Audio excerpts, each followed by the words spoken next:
Google search has become a lot worse than you think. Look at this. Was it Let's really? say how to secure my data. Yeah. Okay, so 1, 2, 3 3, sponsored. 4 adverts. These are all sponsored links. Yeah. Like, imagine if you clicked on one of our YouTube videos and I chose to start with 4 sponsored ads before I even got into the content. Google used. Well, you do. You have pre-roll ads. It's a pre-roll ad of like an AI Joe Rogan. Wow, I really like this supplement. It makes my dick longer. Click here. What ads? Yeah, I don't know. Magic. It's easy to take for granted nowadays, but the ability to just find anything you wanted in like 5 seconds was revolutionary when it was new. Yeah, it was nuts. But I've been noticing more and more over the last few years, things starting to feel a little off. So I've done a deep dive. No thanks to Google. And I found the 3 major reasons as to why Google search is not just in decline, but it's borderline broken now. And the way that they started changing this results page is the first. Like, look at this again. Do you notice something? Well, it's that Google editorializes their search pages and they remove things from the search engine that they shouldn't remove from the search engine. And they make decisions based off of criteria that basically they have and only they have. Like back in the day, Google used to be amazing. And then they started making decisions and, oh, we're not going to show this. We are going to show this. We're going to promote this more. That's when things started getting bad. It's the censorship. Yeah, they replace. Yeah, like Trump, like they did this with InfoWars. They do it with pornography websites as well. People don't want Google to make the decision for them what they want to see. People want Google to show them the closest thing to what they're searching.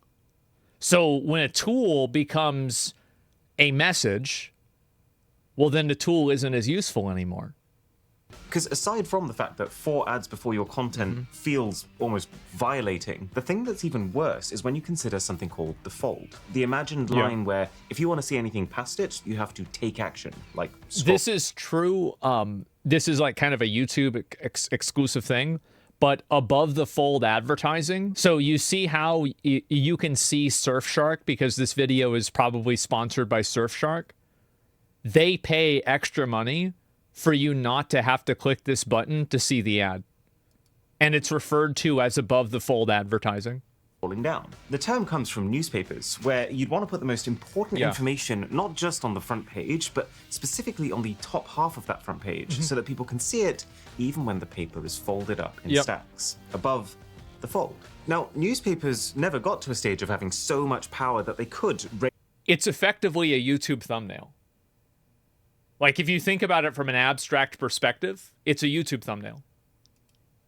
Regularly afford to stick big adverts across their fold. They needed the fold to convince people to get the paper in the first place. But compare that to now, where the entire fold is just sponsored content, and it's starting to feel like Google's gotten too comfortable. Google has become so at ease that they don't even feel like they need to convince people to use them anymore. That's true. I think it absolutely is true. I think Google has established such a large monopoly that they've engaged in unhealthy business practices that are consumer unfriendly. And they've been able to get away with that because of the monopoly that they've established. They used to pride themselves specifically on how quickly their search engine finds you an accurate answer. But now you're either having to specifically invest more time just to scroll past their ads, or trust that the ads have what you want. Amazon also does this. How many of you guys have tried to buy something on Amazon, but the first 3 results of buying something are a sponsor? They do Super not. annoying. Otherwise, those posts would be at the top organically without having to pay to get there. It's crazy. Oh, and you might have forgotten, It's different. But a decade It's ago, not. these sponsored links used to be highlighted in yellow. Actually, in fact, I would say Amazon is worse. Because Amazon is a service that you're paying money to use.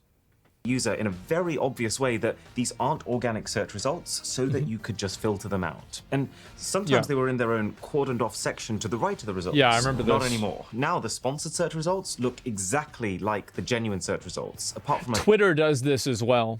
And I think that it's done intentionally. Like, let's be honest, right? It's clearly done so people think that the sponsored results are real results and they click on them.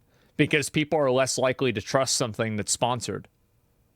It's obvious. Tiny little, much less obvious sponsored Reddit? text. Yeah, Reddit does this too. All of that is just for when you're searching for answers. Look what happens when you start searching for products. So I've been doing a lot of searching recently for a new chair. Wow. Yet again, Sponsored. not a All single sponsored. organic result in What the sight. fuck is this? The fuck? What's this, in Minecraft? This looks like a torture device. Is this like for like is this like a sexual fetish chair? What the fuck? But instead, an entire carousel of shopping ads. And I think there's something particularly interesting happening with these shopping ads. And I'm not even talking about the fact that, no, it's not just you. These product listings are taking up more real estate on the results page nowadays than they used to. They are 34% bigger just compared to 2021. Damn. But it's not even that. See, I do a lot more. By 2030, all you're gonna do is you're searching Google for like, what am I gonna buy from Google today? More internet shopping than most people. For one video, sometimes we're buying 20 products. And so while this one is more of a feeling and it's a little harder to prove, it is really starting to feel like with shopping, Google is specifically making the organic search results bad to make the best way to shop directly from the ads. Like whenever. And the thing is that his argument here, he can't prove that. But if you follow the argumentation that a company will do what it wants to do to make the most money possible, you will arrive at that same conclusion, because that's what will generate the company the most money. That's the problem. I'm searching for something specific, like let's say I was trying to find the thinnest mini fridge to fit a particular space in my room. Thinnest mini fridge. And would you look at that? Something that completely fits the description I've typed. Yep. A fridge that's not too big and is thin. So the sponsored results are spot on. Google Yeah. clearly understands what I'm looking for. So what happens when I scroll down and look at the organic results? Okay, first up is Amazon. And nope. That's a travel bag. Nope. Nope. Nope. None of these products. Okay, so let's go back to Google search and just scroll down. Nope, that's not it. That's not it. That's not it. Nothing here is it. Every one of these. And the thing is, like with this, is that you could easily say that they're making a mistake. But I think with Google, the trust has been lost. So if you see something like this, people perceive it to be this is being done with malicious intent. Fridges is short and wide, which is It's insane the amount of rage bait YouTube channels. If people are unhappy, can't they just stop using it? I think that everybody should find this to be problematic, that a lot of these companies are doing this in a way that's, I mean, at a certain point, like, is this not like, is a certain degree like bad advertising? Is this something that should be regulated? Like you're searching for something and they're artificially making it worse in order for you to buy their sponsored products. It's deceptive and it's manipulative. Now, is that enough to make it illegal? I don't know. But I think there's a question there. It's bad faith. Yeah, it is. This is puzzling. It could right? very much be bad surely faith. Google, with its current level of intelligence and review data, Right. has the ability to take me straight to the single best rated product for exactly what I'm looking for. And yet, does it not seem a little like Google's playing dumb? The difference between how tack sharp they are with making sure that the sponsored recommendations are spot on, but then at the very least not putting that same effort into their organic results, but maybe even deliberately making them less accurate. And the thing is, like, this conspiracy that he's bringing up, it tracks. It does. There's no reason to think this isn't happening. And also, it looks like it's happening. When you look at the company's business model, it would make sense as to why they might do that. Because here's the thing, Google doesn't make more money if you find the perfect product. It's not like they're out there hoping you'll have an awesome Google experience and you'll go recommend Google to 5 friends. No, Google has your attention, and they're making more money now by making more from your attention. Google's dream situation is that every company realizes that it's crazy how so many things always go back to that Steve Jobs interview where the engineers aren't the ones that become VPs. It's the people that are involved with marketing and sales. And it always goes back to that. Crazy. they want to sell, they have to pay Google to be part of the sponsored buying section. And I can't shake the feeling that they are trying to create this pay-to-win environment, because this sponsored shopping segment is now not just a way to get a little bit of a visibility boost. Yeah. It's been designed to be the only easy way for users to shop on Google. Like, for example, let's see what happens when you try and search for something with a little bit more detail. So let's go back to chairs, but this time, world's most comfortable chair. As expected, the shopping carousel is filled with... Come on, bro. That's a $5,000 chair. All right, we're gonna look at this. Give me a minute. So this is comfortable chair. So we need to sue Google for false advertising. Let's take a look at this right here. Okay, so you've got fucking piece of shit. There we go. Okay, this could be a comfortable chair. Okay, good. This one could be a comfortable chair. Okay, good. This one could be a comfortable chair. Okay, good. This, abso-fucking-lutely not. Unless you're a minion, this chair is gonna be fucking awful. You think anybody wants to sit in this piece of shit? Absolutely not. This is terrible. This looks like it comes straight out of a fucking Pixar movie. This could be a torture device. This is at the beginning of a History Channel, like, oh, well, this is what they used to do back in ancient Rome when people said they didn't trust the emperor. This is fucking terrible. And then this one over here, you think this is an executive oversized... Yeah, get the fuck out of here. What a joke. Everybody know. Look at this flimsy ass. Look at that. What a flimsy ass piece of shit. Look at this. What a joke! Come on! What is this? What is this trash? It's only 120?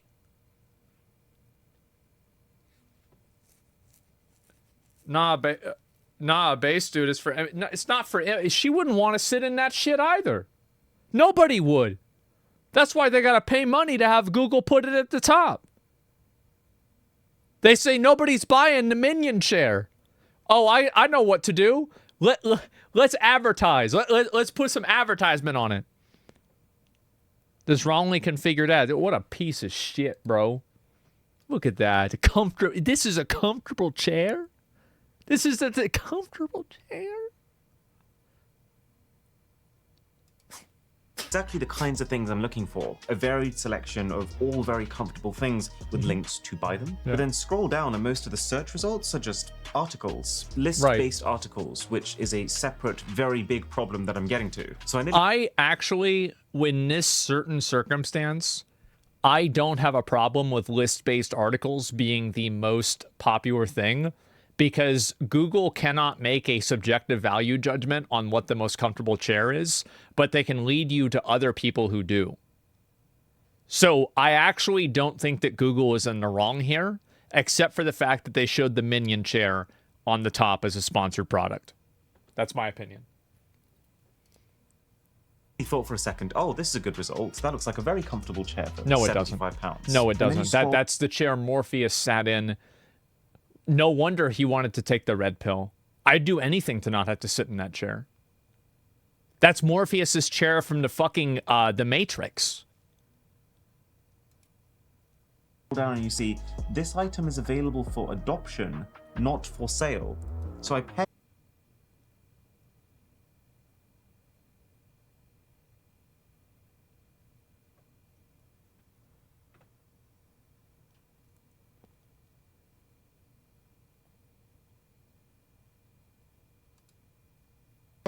Just for the chair to continue to exist. Like, what the... Oh, Google doesn't even seem to care if it takes you to scam sites. So many times when I've been browsing for what furniture might go into our future home, we are recommended sites like LitFad in this sponsored carousel. Okay, so LitFad reviews, Trustpilot's at the very top, and warning. This company's trust score... Trustpilot... It says 4 out of 314. It's at the very top, and warning. This company's trust score is currently unavailable due to a breach of Trustpilot's guidelines. This company has been pressuring people to change or remove their negative reviews.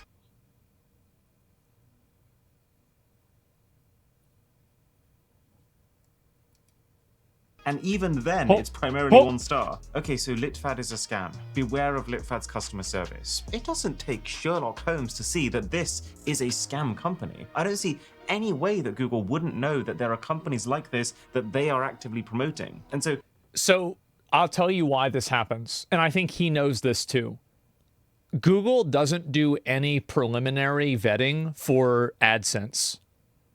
And that's why you see so many scam ads on YouTube and other Google products that are using Google AdWords and Google AdSense. It's because Google doesn't have effectively a safety net to stop those bad actors to come in. So basically, it's a, shoot first and ask questions later. They make the money from the ad, and then if the ad is a scam, they solve that after the fact.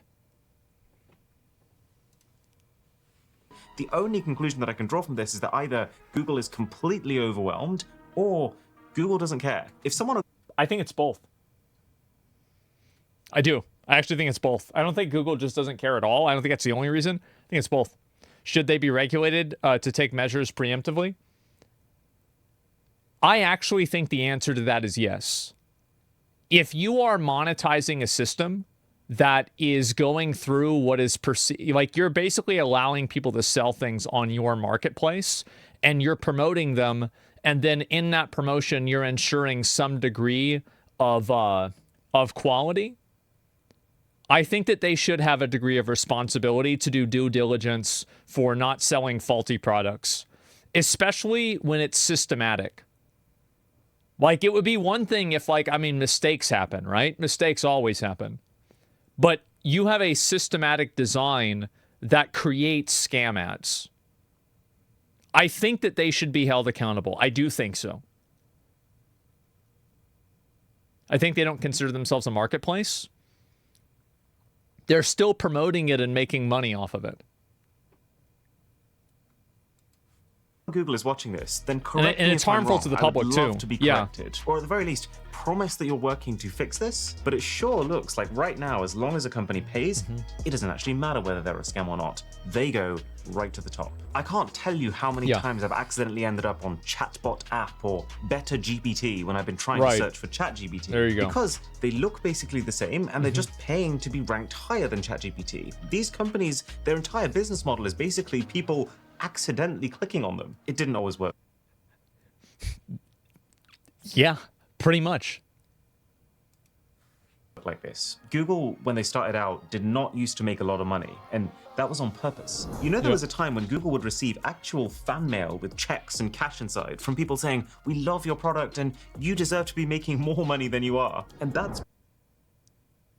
Oh, man. I remember that. I remember in 5th grade, it was the year 2000, and I would go to the computer lab and I would use Google to look up cheats for Super Mario Brothers. Google was the fucking best. Yup. Yahoo sucked dick compared to Google. Yahoo was for losers and grandmas and cavemen. Like the smart people that had brains use Google. Because of and it Ask Jeeves, like you had to be over 65 years old to use Ask Jeeves. Founders, who in their original paper presenting Google to the world specifically said, advertising income often provides an incentive to provide poor quality search results. It does. We believe the issue of advertising causes enough mixed incentives that it is crucial to have a competitive search engine that is transparent and in the academic realm. And yet, here we are. In Q2 2024, Google made $84.7 billion in revenue. That's a lot. 76.3% of which came from ads. And about 75% of that ad revenue is specifically from Google's search ads alone, as opposed to YouTube. I think I see why they're doing this. YouTube ads, etc. And then even for searches where there's no product to sell you and there's no company paying to sponsor it, what does Google do? Try to push their own services and their own initiatives. Of course. How many people are there on Earth? 7.951 billion. Now, don't get me wrong, if I'm looking for a quick answer to a simple question, I appreciate how Google just goes, here you go. But I actually appreciate that too. I think that's a good thing that Google has. 2024, this is not the right answer. It's actually not close to the right answer. We have... Oh, okay, then it's bad.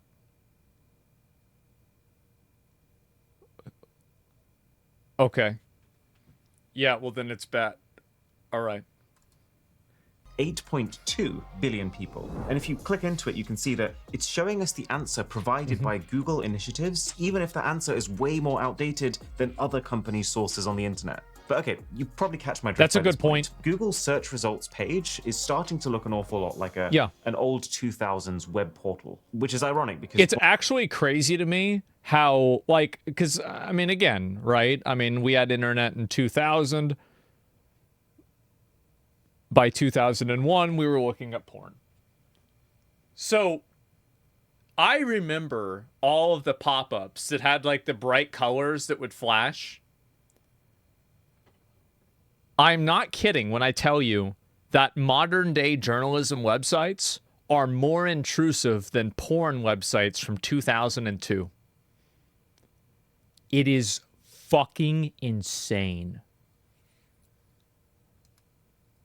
One of the biggest reasons that Google actually beat I'm the Yahoo 10,000th visitor? Wait, de what? facto e-library was because they specifically didn't try to be one. Well, Yahoo did because they knew they'd make more money if they kept people on their own pages as much as possible. But it's at this stage into my deep dive. You ever have a family member that used Yahoo for like 2 weeks and then like half of the browser is Yahoo toolbars? They just like, it's like getting STDs or something like that, right? Like, yeah.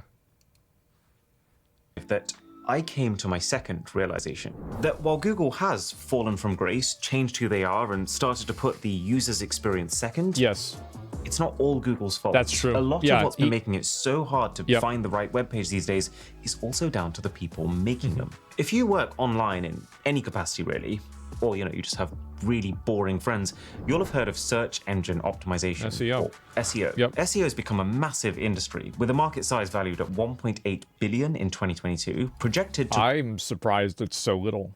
That's incredible. I would expect it to be at like 20.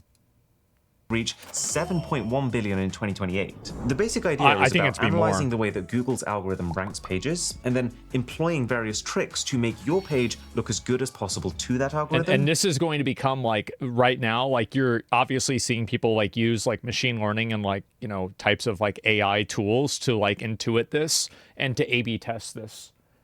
Like, yeah, it's extremely common in order to like reverse engineer the algorithm and to take advantage of it in the best way.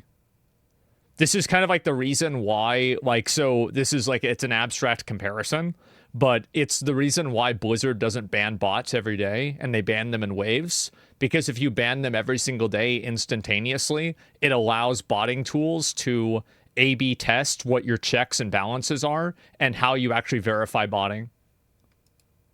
So that you get placed higher and therefore clicked more. And as the algorithm has changed, so have the kind of tricks you see being used. Like, for example, you used to be able to boost your visibility just by having lots of reviews associated with your business. Naturally. Even if those reviews are negative. Which led to, for instance, a scam in which a man named Vitaly Borka deliberately sent damaged or fake glasses to customers, hoping they would be angered enough to review bomb him, knowing that it would promote his site. But now... What a fucking G. That guy's probably a millionaire. Nowadays, you'll see these problems instead. Sites including buzzwords to capture as many possible search queries as you can think of. That's why so many AliExpress listings have... You see this happen a lot. So, like, he's not doing this because his channel's, like, pretty authentic. But if you go down and you look at... I'm just going to do a couple of these and see if I can find one.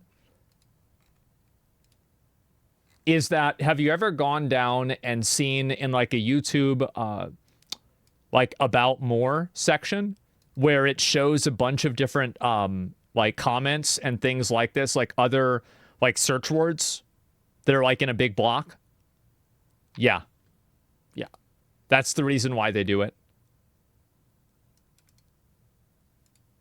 Comprehensible names that are just a string of largely unrelated words. And it's why articles like recipes, which should be so simple, have to start off with paragraphs of preamble about how grandma always made the best cozy warm winter autumn cookies 2024.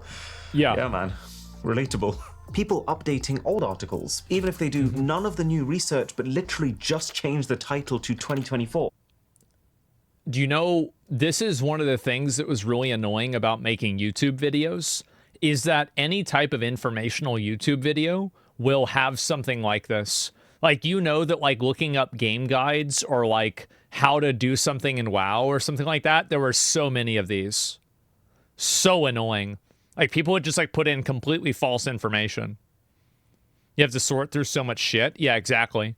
And you know what's really sad? Is that the way that you had accountability for that was the dislike bar. But now that's removed. So you're just stuck shuffling through shit all day, and you can't tell what's bad or not.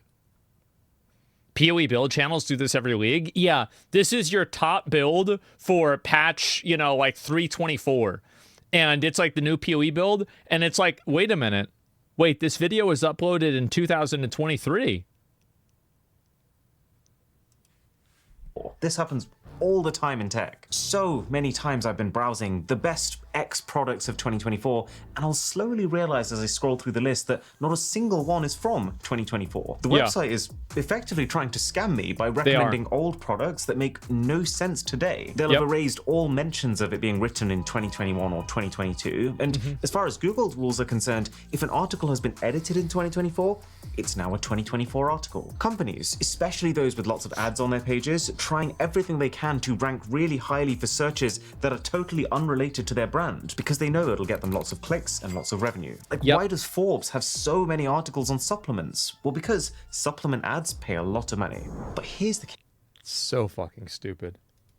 kicker. The only companies who are pumping out this much content and paying to boost their visibility as much as possible are the ones with a monetary incentive to do so. And the way they do that is being flooded with affiliate links. You can see this very much in— bro, this is so bad. Like, and the worst part about this is that when it's done on, like, Instagram or TikTok. So a lot of people don't understand how affiliate links work. It's actually pretty simple. Affiliate links, you use the link and then the person gets a kickback. It's simple. Like, I've had affiliate links for games. That's the way they're designed. Here, I'll give you an example. You see right here in chat, I don't get a kickback for this because I'm an owner of the company, but Starforge PC, this is an affiliate link right here.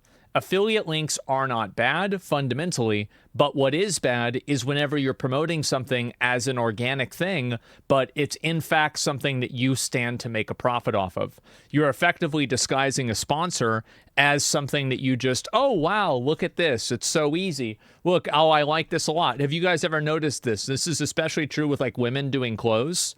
And I've seen a lot of examples of it where they're like, oh, yeah, I found this really cool website where I can buy clothes. And, like, the link, it has the user's name, like the account's name, and then it has the link to it. That's an affiliate link, and they're scamming you. Do people normally double dip an affiliate link and coupon code for the content creator? I think it depends on the company. I can't really comment on that. I think it's fine, but it's problematic when people don't clarify it. I don't have a problem with affiliate links. I have a problem with undisclosed affiliate links that are parading as actual word-of-mouth advertising. Like, I don't have a problem with advertising. I have a problem with false advertising. Action, because there are papers showing that only a small percentage of review articles actually use affiliate marketing, but the majority of the results that come up on a search do use affiliate marketing. And that means it's got to a stage now where searching for the best of basically anything is pointless. Almost every single article is a top 10 of products, not selected based on their merit, but in fact just whether or not they'll get a kickback when you buy them. How many times have you reached the #1 recommended product in these lists only to find that it's clearly an imported product from China being sold for multiple times what it's worth? I can Oh, man. Isn't the internet great? What should an influencer do if they act like the product and they want to make an extra buck from it at the same time? I think transparency is key. It's very simple. Just be transparent and tell people the truth. Like, very rarely do you ever go wrong by telling people the truth. Guarantee that a large slice of these articles are written with the writer not actually having bought and tested all 10 products themselves, but instead having gone onto Amazon, searched for the highest rated products, ideally expensive ones so they can make more from the affiliate links, and spent 1 hour max compiling them into a list before spamming that list with buzzwords to try and capture as many people as possible who will actually trust this research. So I think that they're actually, like, now that I think about this, I feel like there will be an emerging market for a type of service that will deliver results that are more authentic. Because it seems like Google and a lot of the other search engines aren't really doing that in a way that people trust. I think that there's probably a power vacuum and somebody could make a product like that that could make a lot of money. DuckDuckGo, that's an example, right? People find problems with that as well. But I do think that there's a power vacuum for something that is a bit above that. Doesn't Google just fix it? Well, determining the quality of a result is actually really complicated. Yeah, it is. The best that they are able to do right now. This isn't Google's fault. There are a lot of people that actively break Google's terms of service and do so with no impunity because they just make new websites. Falsely tagging things in order to like get hit by their algorithm is actually against Google's terms of service. In a number of different ways. That's stated inside of the AdWords program if you go through it. I don't know if that's still the case. I'm assuming it is because it's basically just fraud, right? But like I know that was the case like 10 years ago. Factor in the reaction of the users. From a Google presentation, what's crazy is that we don't actually understand documents. Beyond some basic stuff, we hardly look at documents. We look at people. If a document gets a positive reaction, we figure it is good. If the reaction is negative, it is probably bad. Right. Grossly simplified, this is the source of Google's magic. So basically what this means is if a page is ranking high and it's getting lots of clicks, and those people end up on that page for ages, scrolling through the mire of deliberately vapid text interlaced with ads to find the actual answer they came for, then the algorithm figures, hey, they spent a long time there. That must be good. Yeah. And the vicious cycle continues. And this happens too. Like, here's another parallel to this in social media. Do you guys ever see the hoes on Instagram that are like holding the clothes like this, and then at the last second, it'll be them wearing the clothes, and then the video cuts? We've all seen this. This is a new hoe trick. Why do you think that is? Well, that's because Instagram promotes videos that have high watch time duration. So people sit there and they watch all the way through that video, and it counts as a full watch. And one thing that I find is a really unfortunate side effect of this constant arms race between Google and then these slimy growth at all costs sites is that every time Google updates their algorithm to counter the new strategies, they change the strategies. Most of the genuinely good, worthwhile sites that don't keep up with the times and just focus on making good content, those are the ones who get buried. Like mom and pop air purifier review site, housefresh.com. Who actually do test the products, unlike the top 10 listicle magazines who don't. Yep. But now we come to the final frontier, because Google's success has always been to do with AI, but now they are integrating generative large language model AI in ways that are mostly making things even worse. You've probably noticed an increasing number of these AI overviews when you're searching for things coming up, and you've probably also noticed they're not very accurate. They often serve you the kind of flagrant... Yeah, how many rocks should I eat? You at least eat one small rock a day. Yeah. There's a lot of these. Gobbledygook, best described with the expression "good enough," coined by marketing executive and search expert AJ Cohn, whose research was super helpful for this video. But here's the thing. Let's assume that these AI pop-ups work perfectly, 100% of the time, which is obviously the goal that Google's striving towards. How does that help all the sites that have helped to first gather that info? The sites who've done the work, researching and publishing the content that it seems like Google is using to train their AI? Answer? It doesn't. As a matter of fact, it actually seems an awful lot like Google is trying to replace those sites. And on one hand, you could... They are, because Google wants you to only use their service. So what that's called is, like, in just a very general broad term, it's vertical integration. That's when a company controls multiple stages of the production process of a product. So, for example, Tesla has very good vertical integration. Vertical integration. Apple is the absolute masterclass of vertical integration. Like I think that, you know, that's one thing that I think I do kind of well, right? With like, you know, the different things that I own and different things I do. Henry Ford. And if you look at like JD Rockefeller is also another great example. In a lot of cases where you see a tremendous, like massive amount of wealth, what you will see is vertical integration. That's one commonality that you can see inside of almost every single like massively successful person or product. And this is true. And Carnegie, right? Yeah, it's true for the last like 200 years. And it was probably true like way before then. Apple doesn't make its own RAM, cameras, or glass. They don't make everything. But what I'm saying is they make enough of it to where they control and they create an ecosystem. And you exist inside of the Apple ecosystem. And then the companies monetize your different interactions with that ecosystem to find a way to get you to spend more money. That's why, for example, if you use the PlayStation Store, you're getting advertisements for other PlayStation games. It's so simple. So yeah, Google is trying to vertically integrate in the exact same way. And that's why they're trying to capitalize on AI. Argue that, you know, AI summaries are amazing and they're going to make the search experience even faster. But after doing all of this digging, I am starting to feel a slightly different way. What's to stop Google from deciding to use its AI to eventually replace the need to visit any other website? So you spend your entire browsing session within Google's search page itself. There are people who are being paid very high six-figure and potentially seven-figure salaries who are figuring out how to speedrun this outcome at this very fucking moment. Yes, they're trying to do this desperately. And then the only way to get ahead of the AI, pay for it. That way, the entire time you use Google, you're paying Google in some way or another. Maybe that's not the world that Google wants to build, but it's hard to argue that they're not moving closer towards it. True. This actually reminds us of something. An idea coined by Cory Doctorow called enshrification, which I talk about fully in this video here. And it's effectively where online services start off by enticing users with a high-quality product. It's crazy how this term is like... It's such a ridiculous term, but it's used almost in an academic way now.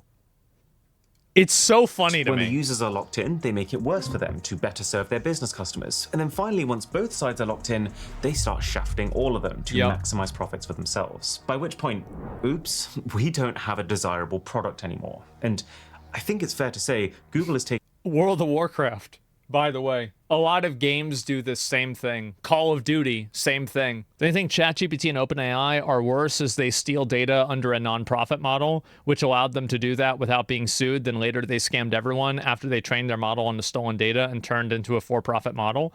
Yeah, I think Elon Musk complained about that a lot, and he was mad. I think it's very fair to say that. I find it to be extremely fair. Because he had like given them money, some right? Big swings into that it's final very stage valid. here. And it's going to sting their business customers even more than usual, considering that the very mechanism that they're using to make things harder for them, this AI that they're now having to compete against, only works by stealing their content anyway. Now, if you do want the web experience before all of this enshrification back, then I recommend you install Surfshark VPN for a few reasons. It cleans up your browsing, cookies, pop-ups, trackers. It's got a baked-in antivirus with a ton of features like webcam protection, which blocks unauthorized apps from getting access to your camera. But here's what I think is the coolest. So at this point, you probably know how most VPNs work. They take your traffic, they route it through one of their servers so that all the website on the other end can see is the details of that server. And that's already pretty good, but Surfshark uses Nexus technology, meaning that every one of their servers is connected. Oh, they have this. They do this with crypto for people to launder money. And that Surfshark can bounce you between all of them on the fly without dropping. I forget what the term. What's the term for that again? Next level because it means you're even more difficult to track. Washing. You can I have think a new IP address every time you click a new link, and instead of your Tumbling. data being masked through one server, your data can be masked through an entire network of servers. Torrent, yeah. And you will get even better speeds because as soon as a faster server option opens up, you will be routed through that instead of the one you're on automatically. And that's just part of why I use Surfshark. Drisha uses Surfshark. Our entire team uses Surfshark. It is the only VPN that I recommend to people. And if you go to surfshark.com/boss, it's also more affordable than ever at just over $2 a month for an unlimited number of users with 4 extra months for free. A lot of people are trying to use VPNs nowadays. It's actually crazy how popular it's become. And I'm actually curious I'm surprised that there hasn't been legislation to try to curtail usage of VPNs. I'm actually surprised that they haven't tried to do that.